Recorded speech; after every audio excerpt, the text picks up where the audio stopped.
Bonjour à tous, bienvenue sur la chaîne YouTube de l'étudiant pour cette nouvelle vidéo corrigée du brevet 2021. Ce matin, nous nous attaquons à l'épreuve d'histoire-géographie, enseignement moral et civique.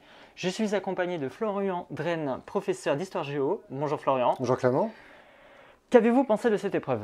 Alors c'est un sujet vraiment classique, mais je pense que certains candidats ont pu être déstabilisés par le fait qu'une grande partie du programme d'histoire traité dans le sujet l'a été fait en distanciel. Donc je pense qu'il y a peut-être eu un petit trouble au niveau des candidats. Alors rassurez-vous, si vous regardez bien, il n'y a pas de barème question par question.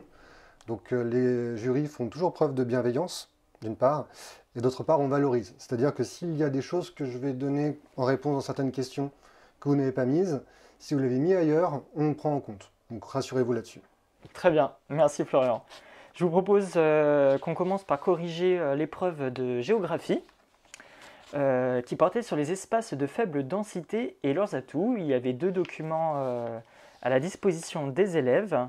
La première question était la suivante. Relevez deux difficultés que rencontrent les espaces de faible densité en France. Oui, donc relevé, on peut citer, et on pouvait citer là par exemple le fait que les territoires les plus isolés souffrent d'un déficit de services de plus en plus préoccupant, ou encore on pouvait évoquer le passage sur le désert médical et le problème d'accès aux soins, à l'éducation, à la culture, à l'administration, aux services de quotidien, et aussi pourquoi pas la fracture numérique qui est évoquée dans le document et qui entraîne des disparités d'accès aux technologies numériques.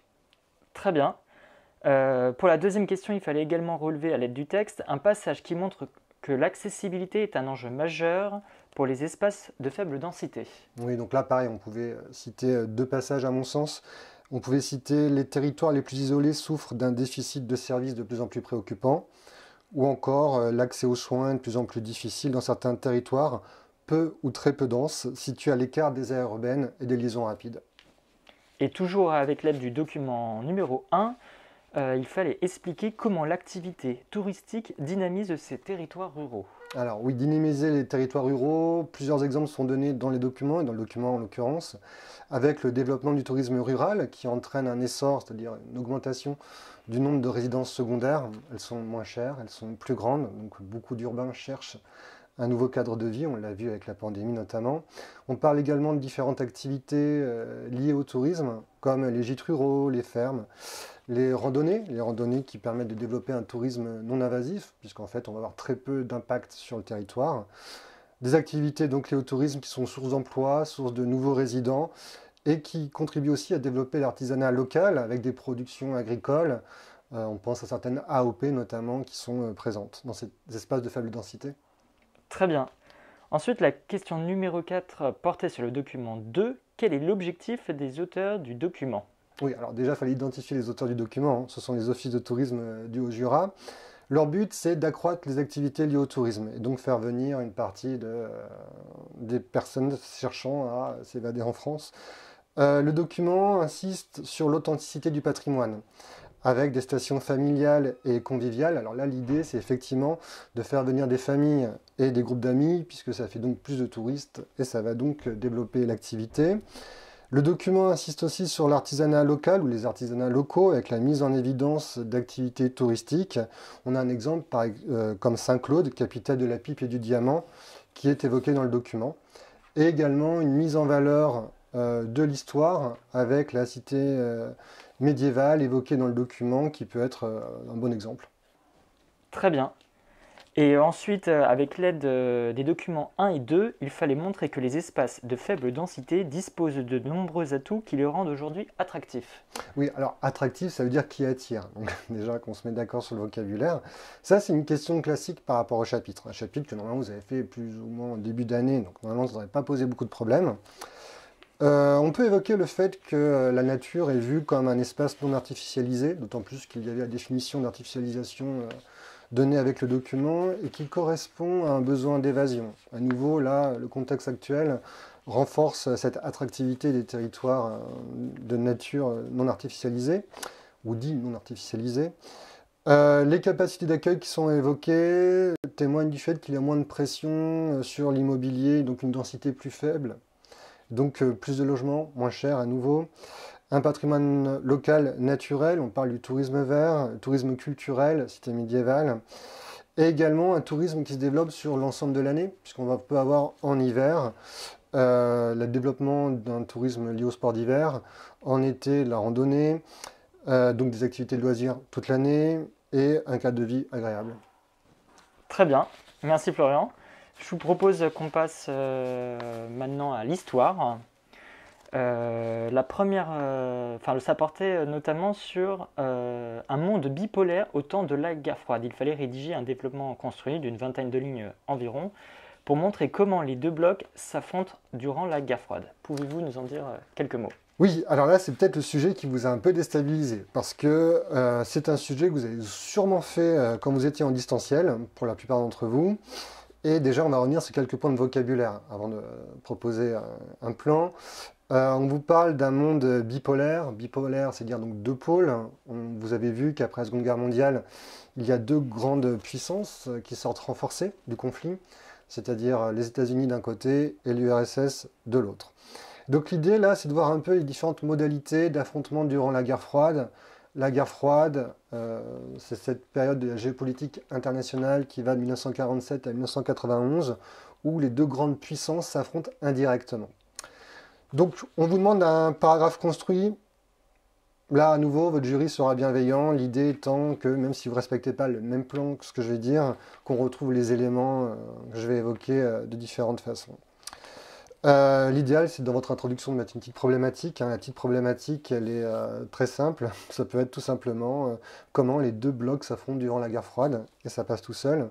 Dans une première partie, on va évoquer plutôt l'affrontement idéologique qui va définir les deux blocs. L'affrontement idéologique et son influence. Donc, tout d'abord, ces deux grands vainqueurs, que sont les États-Unis et l'URSS, vont commencer à s'affronter sur le sort de l'Allemagne et de Berlin.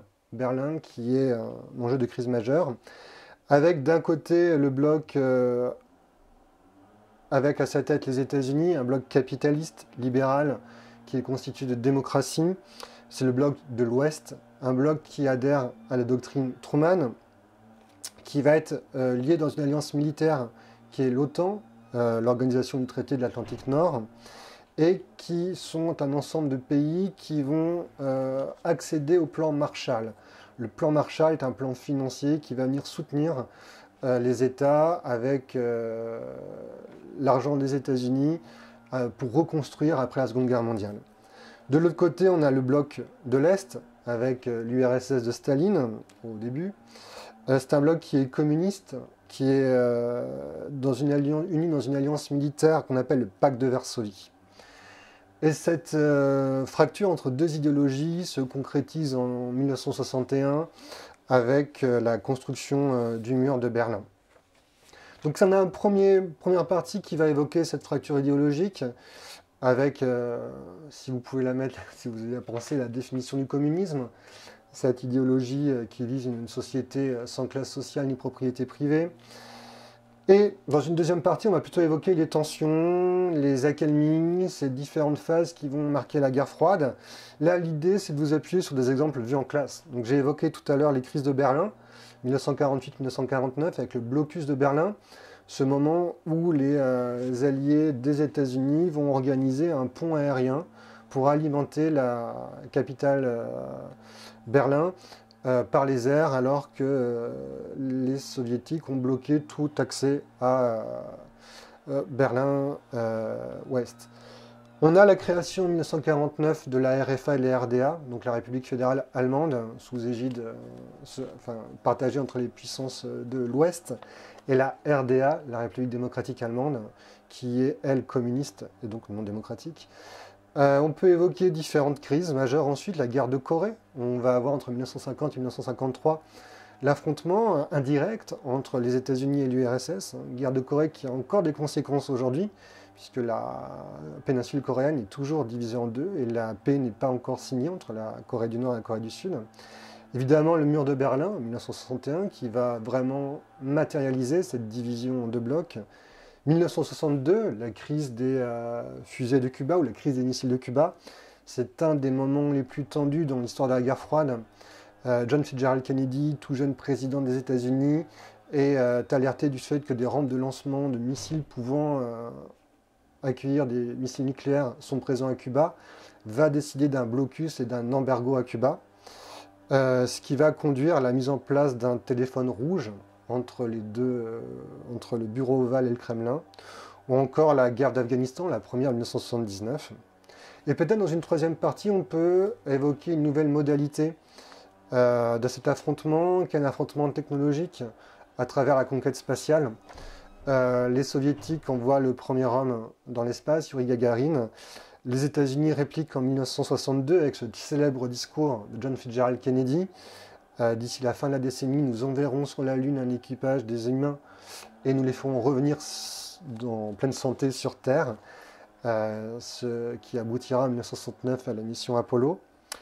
Et une conquête spatiale qui va jusqu'au terme de la guerre froide, puisque le dernier président américain de la guerre froide, Ronald Reagan, relance la conquête spatiale avec son projet Star Wars, Guerre des étoiles, qui est un système d'interception des missiles depuis l'espace. Très bien. Voilà, je pense qu'en une vingtaine de lignes, on a de quoi dire. Il y a de quoi dire, effectivement. Je vous propose qu'on passe à la deuxième partie du sujet qui a pour thématique quelques temps forts de la deuxième moitié du XXe siècle en France, en Europe et dans le monde. Les candidats avaient à leur disposition une frise à compléter avec quelques dates. Là voilà, donc la première question était la suivante. Il fallait indiquer dans chaque cadre, il y en avait deux, les traités de Rome et la chute du mur de Berlin, où se déroule l'événement. Ouais, alors, traité de Rome, 1957. Bon, après, il fallait relier. Hein. Normalement, vous comptiez le nombre de bâtons et chaque bâton valait une année. La chute du mur de Berlin, 1989. Et on avait aussi l'indépendance de l'Algérie en 1962. Donc 1957, traité de Rome, 1989, chute du mur de Berlin, 1962, indépendance de l'Algérie. Très bien. Et ensuite, il y avait une deuxième question. Il fallait encore indiquer la date de début et la date de fin de la période de la guerre froide. Oui, donc début 1947, fin 1991, pardon. Il fallait le placer sur la frise. Vous pouvez le faire avec une flèche ou en coloriant, comme vous vouliez. Et il fallait également indiquer un événement important de la seconde moitié du XXe siècle. Oui, alors là, c'est une question ouverte, hein, plutôt étonnante. À vous de juger de l'importance de l'événement. Seconde moitié XXe siècle, donc depuis 1950 jusqu'en 2000. On pouvait citer 1981, Mitterrand au pouvoir, 1991, dislocation du RSS, réunification allemande, 1992, traité de Maastricht. Vous avez le choix. Très bien. On va passer maintenant au corrigé de l'enseignement moral et civique qui portait sur l'exercice des valeurs et des principes de la République dans la commune. Il y avait deux documents. La première question qui portait sur le document 1 est la suivante. Quel est l'objectif de la création du conseil municipal des enfants ? Alors, la création du conseil municipal des enfants vise à aider le conseil municipal de la ville en proposant des idées et des projets que la mairie peut mettre en œuvre. C'est aussi un objectif qui est d'intégrer les enfants de CM2 dans la démocratie dès le plus jeune âge. Très bien. Et la deuxième question, citer une action mise en place par le Centre communal d'action sociale de la ville, j'imagine toujours à l'aide du document. Oui, oui. Donc il met en place différentes actions de conseil, d'accueil, d'orientation des publics concernés par les différents dispositifs d'aide. Alors pour les personnes âgées, l'accès aux soins à domicile ou en résidence, l'accès aux loisirs organisés par des associations, et aussi pour les publics les plus précaires, l'accès au RSA, au revenu de solidarité, en instruisant les dossiers, par exemple.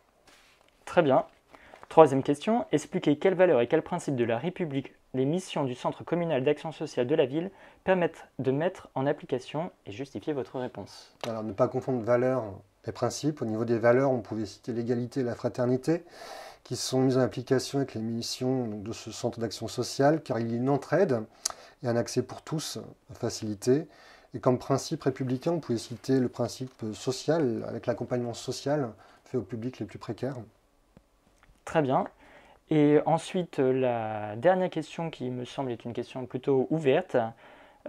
Vous êtes membre du conseil municipal des jeunes de votre commune, choisissez une valeur ou un principe de la République et présentez des actions qui pourraient permettre de les faire vivre dans votre vie quotidienne. Alors là, à nouveau, au niveau des consignes de correction de votre jury, à mon avis, si vous choisissez bien une vraie valeur de la République, liberté, égalité, fraternité, ou un des principes républicains et que vous le listerez, ça passera sans problème.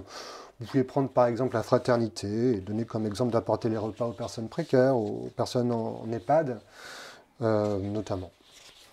Très bien. Eh bien, écoutez, Florian, je pense qu'on a fait le tour de cette épreuve. Merci, Florian. Merci d'avoir suivi cette vidéo et on se retrouve cet après-midi pour l'épreuve de sciences avec la SVT et la physique-chimie.